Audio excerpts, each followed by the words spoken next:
ગુજરાતમાં ગરમીએ મચાવ્યો છે હાહાકાર। રાજ્યના 6 શહેરમાં તાપમાન 44 ડિગ્રીને પાર પહોંચ્યું। સુરેન્દ્રનગરમાં સૌથી વધુ 45.5 ડિગ્રી તાપમાન, ડીસામાં 45 ડિગ્રી મહત્તમ તાપમાન નોંધાયું। રાજકોટ અને ગાંધીનગરમાં 44.5 ડિગ્રી તાપમાન, અમદાવાદ શહેરમાં મહત્તમ તાપમાન 44.5, ભુજમાં 44.1 ડિગ્રી મહત્તમ તાપમાન, ભાવનગરમાં 41.8 ડિગ્રી તાપમાન નોંધાયું છે। અમરેલીમાં 43.4 ડિગ્રી, છોટાઉદેપુરમાં 41.4 ડિગ્રી તાપમાન નોંધાયું છે। તો આગામી 5 દિવસ સુધી નહીં મળે ગરમીથી રાહત। સૌરાષ્ટ્રથી લઈને કચ્છ સુધી હીટવેવની આગાહી છે। દક્ષિણ ગુજરાતના જિલ્લાઓમાં પણ હીટવેવનું હવામાન વિભાગનું અનુમાન છે। હવામાન વિભાગે કરી છે અંગ દજાડતી ગરમીની આગાહી। પોરબંદર, જૂનાગઢ, ભાવનગર, સુરેન્દ્રનગરમાં હીટવેવનું અનુમાન।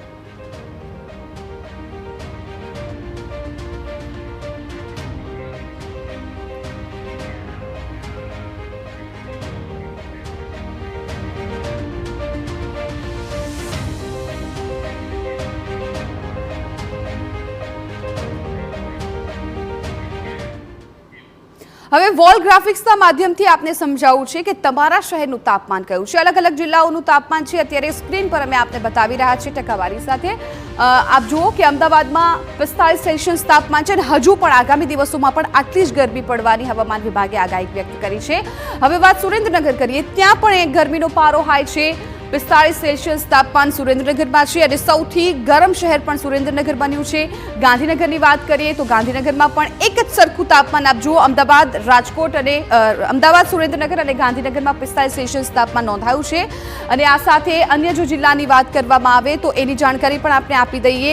આ 3 એવા જિલ્લાઓ છે કે જ્યાં 45 ડિગ્રી તાપમાન નોંધાયું છે। હજુ ચોથો જિલ્લો આમાં ઉમેરાઈ ગયો છે, આણંદ। આણંદમાં પણ 45 સેલ્સિયસ તાપમાન છે એ નોંધાયું છે। એટલે જે પ્રકારે હવામાન વિભાગ પણ હીટવેવની આગાહી વ્યક્ત કરી રહ્યું છે એ જ પ્રમાણે તાપમાન પણ અલગ અલગ જિલ્લાઓના જોવા મળી રહ્યા છે। નડિયાદમાં પણ 45 સેલ્સિયસ તાપમાન છે એ જોવા મળ્યું છે। ત્યારબાદ પંચમહાલની વાત કરીએ તો ત્યાં એક થોડું તાપમાનમાં ઘટાડો જોવા મળ્યો છે। 44 સેલ્સિયસ તાપમાન છે એ પંચમહાલમાં જોવા મળ્યું છે। બનાસકાંઠાની વાત કરવામાં આવે તો બનાસકાંઠામાં પણ એટલું તાપમાન છે, 44 સેલ્સિયસ જેટલું, 44 ડિગ્રી તાપમાન। હવે કચ્છની વાત કરવામાં આવે તો કચ્છમાં કમ્પેરિઝનમાં ઘણું ઓછું છે, 42 ડિગ્રી તાપમાન છે એ કચ્છમાં નોંધાયું છે। અમરેલીમાં 43 ડિગ્રી તાપમાન છે નોંધાયું છે, 43 સેલ્સિયસ તાપમાન છે નોંધાયું છે।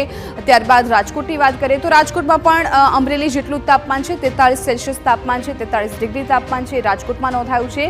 અન્ય જિલ્લાની જો વાત કરવામાં આવે, જાણકારી આપી દઈએ જે પ્રમાણે હવામાન વિભાગે પણ હીટવેવની આગાહી કરી છે એ પ્રમાણે આગામી 5 થી 6 દિવસ છે એ પણ થોડા ભારે રહેવાના છે। હવે હીટવેવની આગાહી ક્યાં આકરી ગરમી પડવાની છે એ જણાવી દઈએ। પોરબંદર, જૂનાગઢ અને વલસાડ આ જિલ્લાઓ છે ત્યાં આકરી ગરમી પડવાની છે તેવી હવામાન વિભાગે આગાહી વ્યક્ત કરી છે। આ સિવાય કચ્છ, સુરેન્દ્રનગર અને ભાવનગરમાં પણ ગરમી પડશે। પોરબંદર, જૂનાગઢ અને વલસાડમાં પણ હવામાન વિભાગે હીટવેવની આગાહી આપી છે।